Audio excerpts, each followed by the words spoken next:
there's obviously a lot to be said about the impact of the pandemic, but these things were all in motion long before the pandemic reared up. These things were going to be on a collision course. We often hear that COVID-19 pushed workers over the edge. Indeed, you've probably heard it on this show, that the widespread death and disease was the viral spark for a new labor upsurge in the United States. We've seen the impact of Amazon and its relationship and stranglehold to some degree on the logistics and delivery chain. That was something that was supercharged by the pandemic, but the outlines of that impact were very clear beforehand. History, in other words, didn't disappear after 2020. The seeds of our moment were planted far earlier. And there's no better time than now to begin tracing the roots.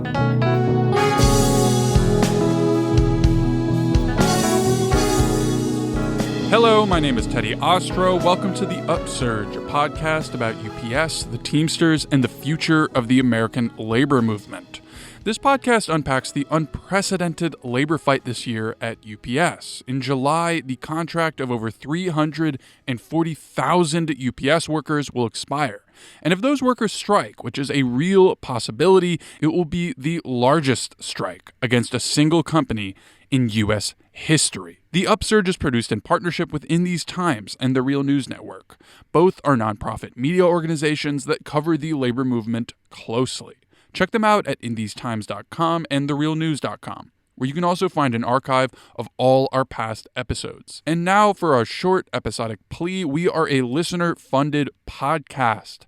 We cannot do this work without you. We are currently in a patron drive right now. We had a goal of 200 monthly supporters by July. Doesn't look like we're going to make that one. We are at 72, which means this show is pretty unsustainable. Hopefully we can get to 100 patrons by July, but that depends entirely on your support. Listen, we are here through the potential strike no matter what. And continuation after a settlement is certainly in the cards, which means your support through our Patreon would go a long way. You can even sign up to our Patreon for just 1 month to make a bulk donation. Really, we just need your help. So please share the show, follow us on social media, but first and foremost, head over to patreon.com/upsurgepod and become a supporter today. You can find the link in the description. Also, a reminder, the next 21 people to sign up for our Patreon will get a free 1-year subscription to In These Times. All right, on to the show. This episode is somewhat of a two-parter. In the last 2 weeks, a lot's been going on in terms of the contract campaign, so we're hitting on that first. The big news, UPS Teamsters have authorized a strike in the case that no new contract is signed by August 1st, and they'll be setting up practice pickets around the country starting next week. Also, the Teamsters and UPS appeared to have come to terms on all non-economic proposals on the contract. That means they'll be moving on to wage increases, pensions, overtime issues, and of course, the 2-tiered driver system. Among what's already been decided, well, it looks like air conditioning and other heat protections are finally coming to the package car.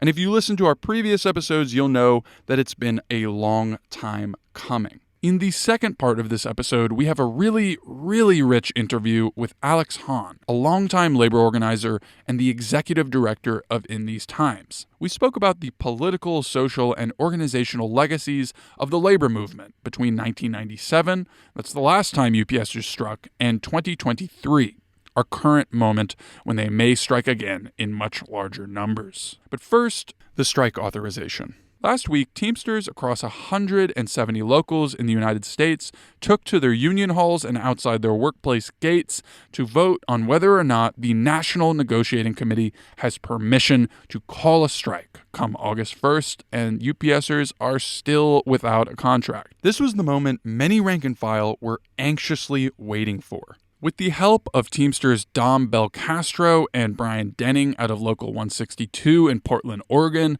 I got to hear why rank and file around the country were voting yes. So why are you voting for a strike authorization at UPS? Okay, why I would be voting is, honestly, we work really hard for UPS, and they kind of almost like slap the whip on us. I'm supporting the strike vote because I've been renting my entire life. I've given this company my blood, my sweat, my tears, and I haven't really gotten much out of it. I've lived paycheck to paycheck for the last 4 years, and it fucking sucks. You know, you got a family, you got mouths to feed, you want houses, you want cars, but how are you going to afford that? You need to make more money. I voted yes because big corporations get away with too much, and I feel like without us making like stands like this, we won't get any progress. It's important to make your voice heard, and especially unity, make stuff move. My name is Josh Culmer. I'm a preloader on Swan Island in Portland, Oregon. I want to go on strike because we as workers create all the wealth and too much of it goes to the top, and we're going to come and take what we're owed. My name is Claire Shackley. I work preload at the Swan Island hub in Portland, Oregon. I voted yes to authorize a strike against UPS because too many part-time workers across the country are living in poverty, while the company continues to make record profits off the backs of workers. It's time to pay up. My name is Mo Nuhaley. I am a package car driver out of Las Vegas. I voted yes because we need true heat protection. We have thousands suffering from heat-related injuries every year, and we've even had multiple die, and just one life lost is too many lives. Hey, what's going on, y'all? My name is Joshua. I'm a UPS Teamster from Local 89 here in Louisville, and I've worked at Worldport since August of last year. All of my reasons have to do with just kind of how UPS treats its workers. And so I voted yes, and I know so many other people voted yes because we don't think that this company just gets to keep profiting off of our broken bodies and off of our dead coworkers without having to answer to the Teamsters. So if you're out there listening to this, you see a Teamster on strike in the next couple of months, stop by the picket line and show some solidarity. Thanks. Last Friday, as was covered widely by mainstream media, we heard the results. 97% of the workforce voted yes. And in the middle of voting last week, we also heard that among the 55 agreements the Teamsters and UPS came to on the contract so far was air conditioning, heat shields, fans, and ventilation in the package car. To dig into how this all went down, what it means, I invited Richard Hooker Jr. back on the show. You'll remember him from episode 7. He's the secretary-treasurer of the Philadelphia Local 623. Richard Hooker, welcome back to the Upsurge. Thank you. Thank you for having me. So I have some basic questions for you. What was this strike authorization vote? What does that actually mean to authorize a strike, right? It doesn't just mean you guys are going to go out and strike. And how did it go down? How did you guys make this happen? We got 97% vote authorization to go on strike if need be. It doesn't mean that we're going to go on strike. It gives our lead negotiators that extra hammer, that ace in the hole, if you will, if they need to pull it out on the company. If UPS says, you know what, man, we don't care, we can make it without you, then they can hit them and say, hey, okay, well, if that's the way you feel, then you need to realize that 97% of our members are looking to go on across the street here if you don't come to the table with an agreement that we can agree to. So that's what that means. So how it all took place, it was kind of chaotic. We didn't know. I was actually in a meeting with the company, and I kept getting phone calls and text messages. Then finally, I got a screenshot with this whole strike authorization vote will start this week from the UPS app. And I'm like, what? How? When? How? Where? Where's the materials at? So we had to scramble, come up with a plan quickly. And, it was successful because, again, that's what we do. I mean, we are organizers at heart. So what we did was at our meeting on that following Sunday, we had some people vote there. And then throughout the course of the week, we had gating almost 24/7 because we wanted to make sure that we got everybody we could to send the company a message and to give our negotiators that extra leverage that they needed. You guys clearly sent a message with that 97% authorization vote. So the other thing that happened that was important, there was a tentative agreement that was reached on a specific issue, heat protections for package car drivers, other drivers. What was agreed to? And can you speak to why this is such a big deal, but also that still among some drivers, there does appear to be some cynicism about what was agreed to. Just what happened? So I don't know all the particulars to it, but from what I've read, it seems to be some type of ambiguity there because it says that on vehicles purchased after January of 2024. So I think that's where the big confusion is at. Are we going to, is all the trucks going to get it, or just the ones that's going to be purchased next year? And in the UPS world, we all know that UPS loves gray areas in the contract. They love where there is no clear cut language that says they have to do something. And, this is one of those things where people have died because of heat on the trucks. And the reason why you see that cynicism is because they don't believe it. Now, it's a good start. It's good to have that language there. I do agree with that. But how does it work? How does it work for the driver? What about the people in the warehouse? What about the people that move the cans from on and off the plane? They got questions too. They got concerns because, nothing against, the people on the package cars, our members and brothers and sisters that deliver packages. But I think the people in the warehouse, they want answers on, are they going to get air conditioning? Because they pass out. Some people have died in the warehouse as well. And so this is one of the things where I think we need to be careful not to continue to put member against member. Because if I'm going to get it in my truck, then what about me in the warehouse? Because it's hot in there too. So I'm hoping that the National Negotiating Committee can answer those questions. And there is a call on Wednesday. So hopefully those questions will be answered and those concerns will be addressed. Hopefully. Right. Yeah. So the new package cars, right, as you said, will get some of these air conditioning, ventilation. Seems like old ones will get some fans. But yeah, I think you're right. There are some questions here. Is there anything else about negotiations, the contract campaign, people should know about? And at this point, I am curious, Richard, what do you think is going to happen? Some people are looking at the progress right now, and they're saying, "Oh wow, there could be an early settlement." Do you think that's the case? I've heard that. We hear rumors all the time, right? But we won't know anything until we actually see the receipts.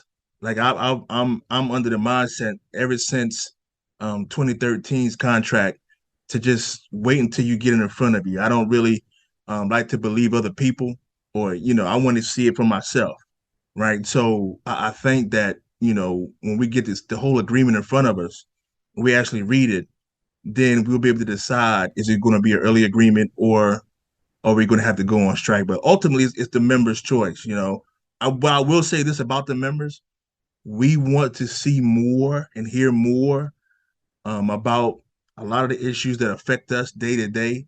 Harassment, how they're going to take care of that. 9-5s, how they're going to take care of that. The wages, catch-up rates, the MRAs, sick time, healthcare, pension. Those issues we haven't heard anything about. At this late in the game, I think our members are just getting anxious. They want to know more about what's going on. And hopefully this call on Wednesday can, again, address some of those concerns and answer some of those questions. Thanks for the update, Richard. Really appreciate you coming on the show. No problem. Thank you. And keep doing what you're doing, brother. We appreciate it. I spoke with Richard earlier this week, so I attended the Wednesday contract update call that he mentioned. We didn't get to talk about it, of course, but what was announced was the Teamsters have now come to terms with UPS on all non-economic issues in the contract, and will be moving on to the big-ticket economic items, such as wage increases across classifications, but especially for part-timers, and of course, the abolition of tiers among drivers. In the call, Sean O'Brien claimed that the economic package they've proposed on Wednesday is the biggest in U.S. labor history. We'll have to wait and see what they proposed and how UPS responds. But among the 55 changes to the contract agreed on so far are some of the most important demands that we've covered in this podcast. Inward-facing surveillance cameras, for example, appear to be limited but not fully removed from the package car. And of course, there's the heat protections. To clarify what appears to be agreed on right now, like we mentioned, air conditioning would be installed in all new package cars starting in 2024. But all trucks would be retrofitted with 2 fans and within 18 months, ventilation and heat shields in the cargo area, which really is where we've seen those ridiculous temperatures that have sickened thousands and even killed people over the years. We're talking about 130 to 155 degrees. Members I spoke to were concerned that they'll never get to see a package car with air conditioning in their career. UPS just won't replace them, they said. But the TA specifies that 28,000 new cars would have to be brought in by the end of the contract, and the states that see the highest heat risk will get the new cars first. Now, one thing I just wanted to emphasize before moving on is that air conditioning, that thing that workers at almost every other delivery company have besides UPS, was inconceivable just a year ago. And the only reason the Teamsters will now get it is because rank-and-file UPSers really fought hard for it, particularly those who started the Safety Not Surveillance campaign at Local 804 in New York, which we covered in episode 4 and in a free bonus episode back in March. While there is skepticism among some members still, when I asked some of the Teamsters activists what they thought about it, they expressed that this is a clear case of when workers fight, they win. Now, I'm going to let you in on a secret. You can learn a lot about what some union workers are thinking by going on their Facebook pages or on other social media. And for the UPS Teamsters, this is certainly true. In episode 4, we talked about the Vote No campaign on the 2018 contract, which UPSers unequivocally voted down. And we all know what happened. The Teamsters leadership at the time pushed it through anyway. But that campaign, it largely grew out of a Facebook page that was started actually for the 2013 contract called Vote No on the UPS contract. Over the years, the Facebook page grew to over 25,000 members. And it was actually the organizing that started online there that prompted the shop floor organizing for the Vote No campaign in 2018. Now, social media is a less than perfect temperature check of the enormous UPS workforce, but you can learn a lot. Rumors and debates abound. And recently, when I was scrolling through one of the various Facebook pages for UPS Teamsters, I saw a post that garnered a lot of divisiveness. It was quite long, and it was written by Greg Kerwood, the local 25 package car driver who joined us on our last episode. The post was on the topic of a strike, and he shared an opinion I don't think we've really heard yet on this show, not in depth at least. It was quite impassioned, and I thought it would be important to present it. So I asked Greg to record himself reading it, and this is what he sent. It has become almost cliche to say that nobody wants a strike, as if it were somehow uncouth to stand up for one's humanity without a qualifier. But wanting a strike is truly not the question. The question, rather, is do we need a strike? And the answer is an unequivocal yes. We need a strike to unite our members at UPS and our Teamsters union as a whole. We need a strike to create a generation of militant unionists whose education will be the picket line and whose graduation will be the launch of a new labor movement. We need a strike to create the bonds that hold labor together, that unite workers, those that can only be forged in the furnace of workplace action.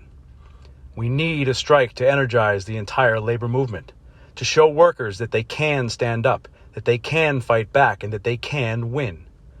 We need a strike to remind the corporations of the world just who generates the record profits they enjoy year after year. Ending this fight without striking at UPS, even with a good contract, would be the labor equivalent of a tie ball game. We, as Teamsters, should not be playing for a tie. We should be playing to win. Surely no one believes this company will be taught a lesson or change its behavior without us withholding our labor. If the company is acquiescing to many of our demands out of a fear of a job action and loss of billions, if they are feeling the heat of a potential strike, then we must push further. The time has come to finally address the issue which underlies all others at UPS: power. Are we going to continue to be owned by this company each day, forced to labor until our Lord and Master sees fit to let us go? Or are we going to have control over when and for how long we sell our labor? I say the latter. Until we have a finite workday, both full-time and part-time, we will continue to be at the mercy of this company, and our jobs will continue to dominate our lives. This is not asking for the world.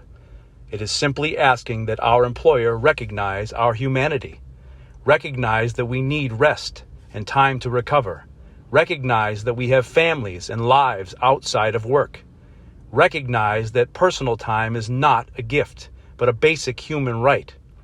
Until we have this, We must strike. Make no mistake, striking a multi-billion-dollar corporation is not for the faint of heart. It requires strength, commitment, and a willingness to sacrifice in the short term for long-term gain. But I know of no workforce more suited to this task than the men and women who give their blood, sweat, and toil to this company day after day, despite being consistently treated as replaceable cogs in a big brown profit-making machine. So the answer is simply this. If you want to change your workplace and your life, if you want to organize Amazon, if you want to empower workers everywhere to join a union and fight back against the abuses of their employer, if you want to swing the pendulum of power away from corporations and back towards the working class, then we must strike. History is made by those who attempt the impossible, who fight the unwinnable, who believe the unbelievable, who ignore the voices of the naysayers, the pundits, the experts. This is our time to make history, to right the wrongs of the last 4 decades, and to return the rewards of labor to those who create them. If you want your workplace, your life, your community, and your country to be better tomorrow than they are today, we must strike.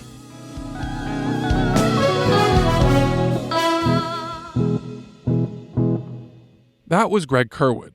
On to our interview with Alex Hahn. As I said at the top, Alex is a longtime organizer in the labor movement and progressive politics more broadly. He was the vice president of SEIU Healthcare Illinois and Indiana, where he helped organize tens of thousands of home-based healthcare and childcare workers. He was a co-founder of the independent political organization United Working Families, and he served on the national political team for Bernie Sanders' 2020 presidential campaign. I could continue talking up Alex's bona fides, and honestly, I could have talked to Alex for hours for this episode. But I think even in this short interview, he made clear that what makes this exciting labor moment possible can and should be traced much farther back than the pandemic or the 2018-2019 teacher strikes, which are usually the explanatory touchstones of the past few years. I'm so glad we had him on the show to begin some of that threading, which younger people like me often overlook. At the center of the interview is the Chicago teachers strike, which I think I should explain just a little. It was a strike by 25,000 teachers in 2012 that more than anything was really about stopping the city from destroying public schools. It was for the broader community. It was an important breaking point because it was an outgrowth of organizational militancy that was brewing years before and the broader economic and social fallout of the global financial crisis. But it was also catalytic for a militant current in the labor movement that would continue to respond to and channel broader trends in the United States, while being pushed by many of the same organizations and people that were involved in the 2012 strike. So I just wanted to get that out of the way, but I also wanted to tease out a couple acronyms that are used in the interview. First, SEIU, where Alex worked, is the humongous Service Employees International Union, which is one of the few unions that actually grew in the 1990s and 2000s. Alex also mentioned the AFL-CIO, that's the American Federation of Labor, Congress of Industrial Organizations, which is the largest federation of labor unions in the United States. It has traditionally been a very conservative institution, but in the 90s it did take a more progressive turn under the leadership of John Sweeney, also out of SEIU, that coincided with the 1997 strike at UPS. So that is what Alex is talking about. Now for the interview. Alex Hahn, thanks for joining me on the Upsurge. Thanks for having me, Teddy.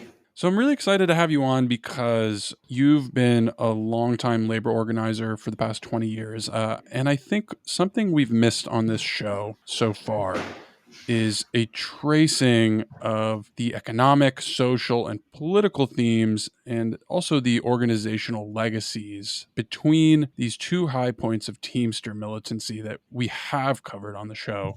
That's first 1997, when the Teamsters last struck UPS, and 2023 now, when they may strike the company again. So let's start in 1997. How should we understand the context of the Teamsters and labor more broadly at that historical moment? Yeah, I think it's really important To understand the similarities and differences, I think it's really important to understand the broader political and economic context that existed, as well as inside the labor movement and inside the Teamsters. So 26 years ago in 1997 was a couple years into the last kind of reform moment inside the Teamsters Union, led at the time by Ron Carey, who was the president for the lead up to that big strike in 97. That was a movement similarly to now, when Teamsters for a Democratic Union played a critical role in changing the leadership in the Teamsters. It was the first one member, one vote election inside the Teamsters Union after a kind of decades long reign from forces that were allied with Jimmy Hoffa Sr. It was a time of real hope in the labor movement more broadly in a lot of ways, although that was a hope that wasn't necessarily driven by rank and file workers and members. And so there are some similarities to now. There are some real differences. We've got, a movement inside the Teamsters that has elected Sean O'Brien with the support of TDU. We have more broadly in the labor movement, the first one member, one vote election inside the United Auto Workers, which has brought, to power a real rank and file driven leadership led by Sean Fain, the new president. One of the differences between 97 and the current moment is the atmosphere for organizing. Now, in 97, union density was higher overall in the economy than it is today. But we have things like the organizing at Amazon that's really excited people. We have things like the Starbucks workers organizing, a whole lot of particularly service worker organizing, around the country that has really helped to build excitement inside and outside of the labor movement and build attention. We have in 2023, we're several years into the resurgence of the Democratic Socialists of America, which I think are still 70,000 members strong around the country. In 97, you could kind of imagine that as maybe the nadir, or the kind of weakest moment for the organized left in American politics. You just reelected Bill Clinton in a really uninspiring campaign. You had a situation in which the horizons for the American left were much, much smaller. Today, we still sit in the wake of, two campaigns for president from Bernie Sanders. You have a real dynamism on the organized left that you didn't have in the mid to late 90s. So it was, in short, it was like a somewhat stronger labor movement overall, frankly, bigger numbers, bigger percentages. Labor unions represented a bigger percentage of workers in the economy. You didn't have the kind of dynamic organizing campaigns that are really visible that you've seen today. So there are some parallels, there are some real differences, but in a lot of ways, that strike was coming at what people saw was a low point at that time in the labor movement. Yeah, and I might add that another similarity is just the state of working America. I mean, the reason why that strike was so successful, one of the reasons was because of public support, right? Things have gotten pretty dark by 1997 in corporate America for working people. And I think you could say in some ways it's gotten worse, especially since 2020, at the sort of beginning of what people may view as a new moment, hopefully a new day for labor. But maybe we can start threading those two moments together. How did we get from 1997 to now? We can't cover everything right now, but what do you see as the key forces, the key movements, moments that show their legacy in our labor movement today that helped shape the possibility for a strike of 350,000 Teamsters potentially in August? I would want to start, out of 1997, an enormous fight. I think at that point, the Teamsters membership at UPS was something around 180,000, right? So significantly smaller than it is now, but still a really gigantic number of people to be on strike.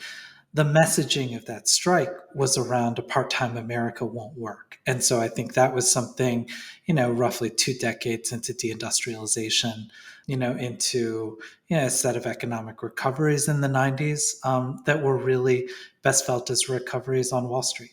For a lot of Americans, unemployment had gone down. A lot of that was a result of people having to work 2 and 3 jobs to make it, which was something that was, not brand new, especially for, women workers who are heads of household, especially for immigrant workers, for Black workers. But I do think in some ways it was something new for a broader set of workers and for white men, for kind of like other people who hadn't necessarily felt that kind of hit in the past under the post-war economic expansion. And so the 97 strike really also inspired, I think, whether directly or indirectly, the kind of like key critical organizing of the global justice movement that happened in the several years and kind of came to a peak in 2000 and 2001 around protests around the World Trade Organization, around the International Monetary Fund and World Bank. There was a set of growing alliances between environmentalists and labor unions, things like the Blue-Green Alliance, that was the steelworkers and environmental groups. I remember one of the phrases around the World Trade Organization protests in 1999 was Teamsters and Turtles together. So it was really thinking about some hope for a broader movement that could really link together some of these fights. And I would say that Teamsters UPS strike in 97 was a critical piece, a national fight that had 90% support, a strike that really was seen as something that cut to the heart of some of the challenges of that economic recovery. And so I think we're seeing reflections of that in the issues that exist today. Like that is still an enormous issue, right? Part-time workers and their kind of treatment, in addition to obviously all the concerns around workplace safety and expectation of more and more work for the same pay or less. So I think that, we kind of, the previous Teamster strike really helped juice a bigger movement that was forming around economic justice issues globally. We had the terrorist attacks of 9/11 that really created a line of demarcation between what happened before and what happened after. And so I think, a lot of what we're talking about organizationally on the American left, in the labor movement, in the years after that, was really around ways to make, a set of kind of strategic interventions. The new leadership in the AFL-CIO of the mid-90s, it was seen by a lot of people as this progressive struggle inside the AFL-CIO. In a lot of ways it was. But at the same time, a leadership fight inside the AFL-CIO doesn't engage rank and file union members. It certainly doesn't engage the hundreds of millions of other people in the country who are not members of a labor union. So you saw things like the rise of SEIU, my old union, that I was an officer of an SEIU local here in Chicago for over a decade, really bearing down on what we thought of as the most strategic organizing that we could do in a political atmosphere that was not conducive to workers building power. In the wake of the next economic crisis in 2008, I think we've seen a real rekindling of something different that's helped to grow into the moment today. I think we can see, the results of that. Occupy Wall Street, the movement particularly centered around teachers and teachers unions, really started with the 2012 Chicago teachers strike, but rolling through statewide strikes in places like Arizona, West Virginia, Oklahoma, in the last several years. I think all of those things helped to feed and were fed by bigger political campaigns like Bernie Sanders' 2 campaigns for president. And I think obviously right now, we're functioning in a place where what's happened internally inside the Teamsters Union is certainly the biggest impetus for this, right? The last contract bargaining, that was not just that members saw it as a sellout, like it was, the forcing of a contract onto a membership that the majority of whom had not voted to approve that contract. And so I think we see an intersection of the forces inside the union being able to create a majority constituency inside the union for a bigger fight, while across the kind of economy and in a bigger narrative, you also have an openness for people to see workers in motion as being something that gets broad public support. That was a great summary. I wonder if we could dig into some of the specific instances for a sec. We had talked before, you had mentioned massive protests for immigration reform, right, in 2006. Yes. That's something people around my age probably don't remember it at all. But you explained, right, that this funneled right into something that you may not consider as connected, but the Chicago teachers strike, which maybe is worth explaining a little bit. And then that funneling right into the Bernie campaign, which is generally considered, right, something to do with Occupy Wall Street, the energy coming from there. This was something that I didn't quite understand and understand as, these organizational legacies, but also legacies emanating from movements that expanded beyond any one organization. Yeah, I think that there are a set of different links, and I'm glad you brought that back up, Teddy. So, one of the big, I wouldn't say forgotten, because the movement for immigrant rights, kind of the movement of immigrants, largely immigrant workers, is something that has taken on different shapes and forms over the decades and going back much before 2006. But that was really sparked by some attempts on the right with the partnership of Democrats like Rahm Emanuel, corporate Democrats, to create an immigration reform that was going to be extremely punitive to workers and very rewarding to bosses. And the 2006 kind of uprising, Day Without an Immigrant, the revival of May Day in a lot of ways. Like in Chicago on May 1st of 2006, there were upwards of 1 million people in the street marching for humane immigration reform. That was the closest that we've come in modern memory to something that could be considered a general strike. If 1 million people don't go to work, in a metro area of 10 million people, that is a gigantic number, and it has huge kind of knock-on effects. It was also a really amazing kind of show of power, and power in different ways. The power of kind of workers to make those decisions, the power of media, and particularly at that moment, Spanish language media, to help move people into action. That fight in Chicago really did lead to a set of other developments over the next couple of years. The development, of a really strong militant movement, particularly around young, undocumented people, to push for immigration reform that went further than any proposals that had been put forward to that point in Congress. It led into in 2008 in Chicago, right in the wake of that kind of financial crisis and right after Barack Obama's election, the occupation of a window and door factory called Republic Windows by its workers, largely immigrants, who were under threat of their jobs being shipped away kind of overnight. Workers occupied that plant for 8 days, won all of their demands of getting their prior pay, and ended up over the next year or two actually taking ownership of the equipment of their plant and creating a cooperative window and door factory on the southwest side of Chicago. That was a struggle that I think really inspired a lot of what in Chicago, energy that ended up being crystallized during the Occupy Wall Street movement in the fall of 2011. There were members of a community organization on the South Side called Southside Together Organizing for Power that came to the occupation of Republic Windows and Doors. A lot of the way that allies interacted with it was by bringing food and bringing supplies to that plant occupation. Those leaders in Southside Together Organizing for Power in 2011 embarked on an occupation of a set of mental health clinics in the city of Chicago that were under threat of closure. That was, again, really amplified by the Occupy Wall Street movement and was all a part of a bigger labor community movement in Chicago that was really linking together teachers, other public sector workers, and some of these kind of neighborhood-based and constituency-based fights for justice that ended up culminating in that moment in strike of 25,000 teachers in the fall of 2012, the first time that teachers in Chicago had struck in over 25 years, and probably the largest scale strike that we've seen, of teachers in several decades. Many teachers around the country don't have the right to strike. And so that Chicago teachers strike, I think in turn, fed off of that Occupy Wall Street movement, off of those movements against economic inequality, but also helped to create a broader current inside the labor movement that we are still feeling the impact of today.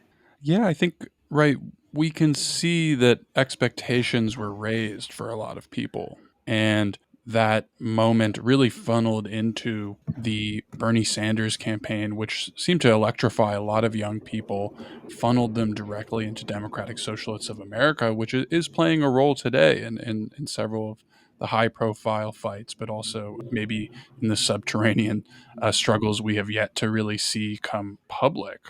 And I just want to bring us up to 2018, 2019, because I feel like a lot of people like to trace the energy that we've seen in the past 3 years to COVID-19, the introduction of this pandemic, which clearly has played a role. But a couple years before that, right, we saw something come out of Bernie's campaign, something come out of 2012 in Chicago, in this explosion of teacher strikes, right? Can you explain how that played a role, where that came from, and how that's played a role to what we're seeing today? Well, the 2012 Chicago teachers strike really was the first event in what's now an over a decade long movement, really in a lot of ways to put kind of K-12 education workers at the forefront of a new militant labor movement. Now that comes with, not just a militant strike, but that strike was a result of the election of a rank and file caucus 2 years prior, caucus of rank and file educators, a group of teachers union members who really had deep relationship with other social movements and other actors, from immigrant rights to what became the movement for Black Lives to many others. That strike helped to inspire movements around the country. And there's actually a direct line to one of, what I think Eric Black's book is called Red State Revolt, about these statewide teacher strikes in 2018 and 2019. One of the leaders of that in Arizona, a teacher named Rebecca Garelli, had moved from Chicago after her really foundational experience in 2012, looked around at the union that she was a part of in Arizona and said, why don't we fight the way that we fought in Chicago? Why don't we talk about not just our own issues, but why don't we talk about the broader community issues and put all of these things in context together? And why can't we take like a sharper action? It's really interesting, if you dig into kind of some of the organizers and the leaders of the statewide strike in West Virginia, of the statewide strike in Oklahoma, in Arizona, of actions that took place in Indiana and Kentucky and a host of other states. The crossover with teachers who were really vocal leaders in the Bernie campaign in 2016 are very distinct. The crossover between teachers who would be very involved in broader, labor for Bernie efforts in 2020 are very clear. But you can see, a line that you can trace through specific people like Rebecca and others through all of those fights into really the creation of a current inside the teachers union movement that I think is still to be seen, kind of the limits of that. You've had teachers go on strike most recently in Oakland, California. You've had multiple strikes in Los Angeles, Minneapolis, Minnesota, St. Paul, Minnesota. You've had rank and file caucuses win victories in teachers unions from Boston to Baltimore, to up and down the West Coast. And I think that there is a relationship between all of these and the current moment that we're in. You saw a lot of those unions take action early in the pandemic to protect students, to protect workers, to protect communities, fighting for safe return to school early in the pandemic, fighting against kind of politicians really trying to force people back into work and back into school for political reasons. And so I think, there's obviously a lot to be said about the impact of the pandemic, but these things were all in motion long before the pandemic reared up. We've seen the impact of Amazon and its relationship and stranglehold to some degree on the logistics and delivery chain in the United States and globally.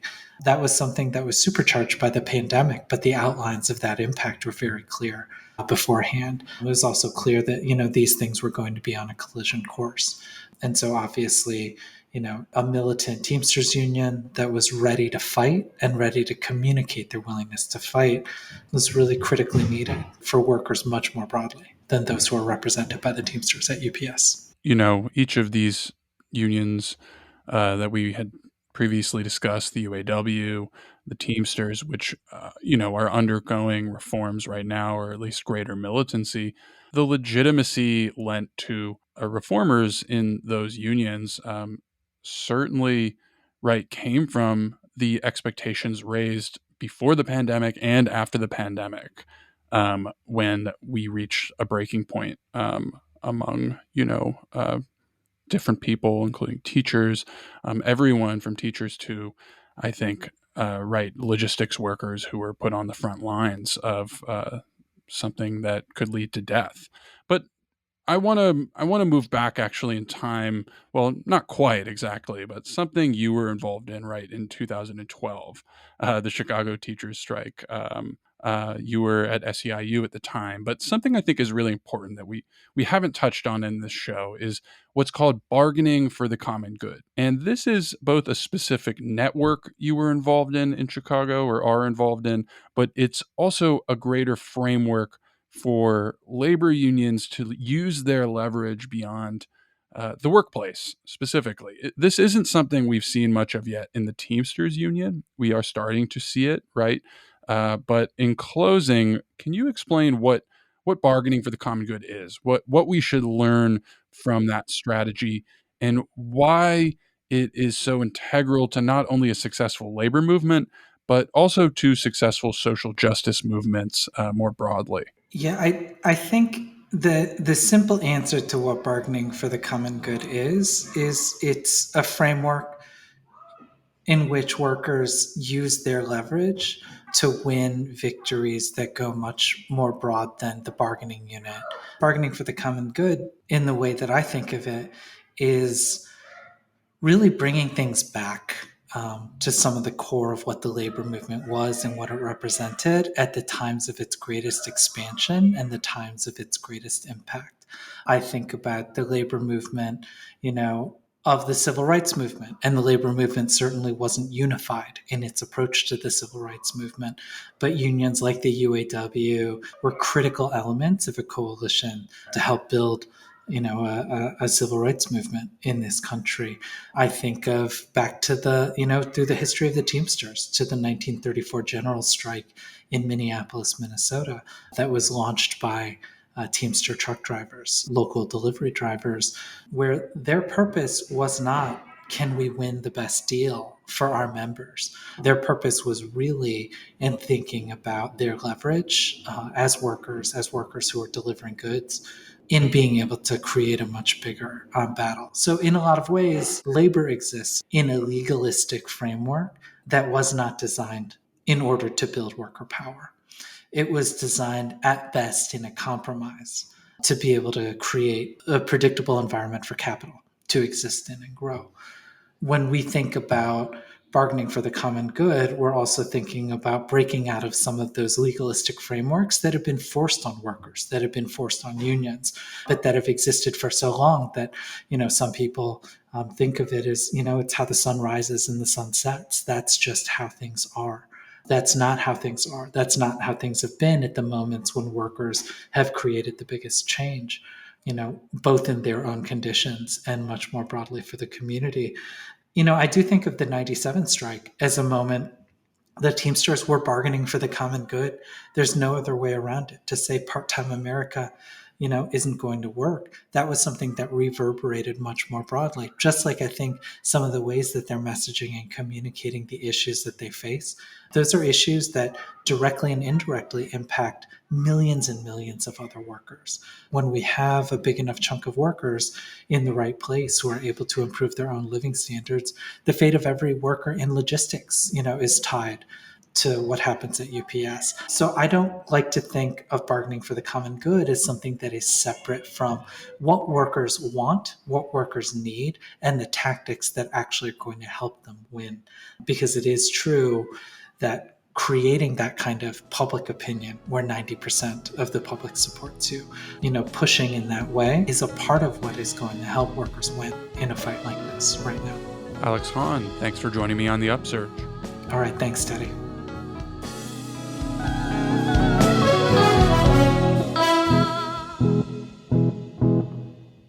You just listened to episode 9 of The Upsurge. The Upsurge is produced in partnership with In These Times and the Real News Network. Both are nonprofit media organizations that cover the labor movement closely. Check them out at inthesetimes.com and therealnews.com, where you can also find an archive of all our past episodes.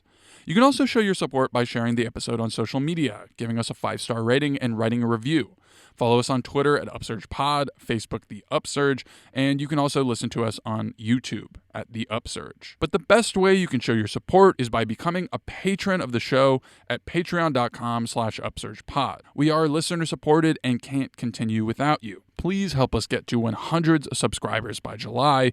You can find the link in the description. And don't forget, there's a lot of bonus material, show notes, bonus episodes, all the goodies, exclusively for patrons. Thank you to all our Patreon supporters, but a very special thank you and shout out to our patrons at the business agent tier or higher. Shane Lynch, Greg Kerwood, Emil McDonald, Yoni Golajov, Jason Cohn, Jason Mendez, Richard Hooker, Tony Winters, David Allen, Justin Allo, Tim Peppers, Dan Arlen, Dimitri Legis, Juliet Kang, Rand Wilson, Randy Ostro, Mac Harden, Timothy Kruger, Nicole Halliday, Dee Bow, Ed Laskowski, Chris Schleiger, Corey Levesque, Martin Labutte, Dan Rawl, Jeremy Brake, Matt Cooper, Marlon Russo, Steve Dumont, and Faye Gunther. All of your support means so much. The podcast was edited by myself. It was produced by NYGP and Ruby Walsh. Music was by Casey Gallagher. The cover art was done by Devlin Claro Recitar. I'm Teddy Ostro. Thanks for listening, and catch you next time.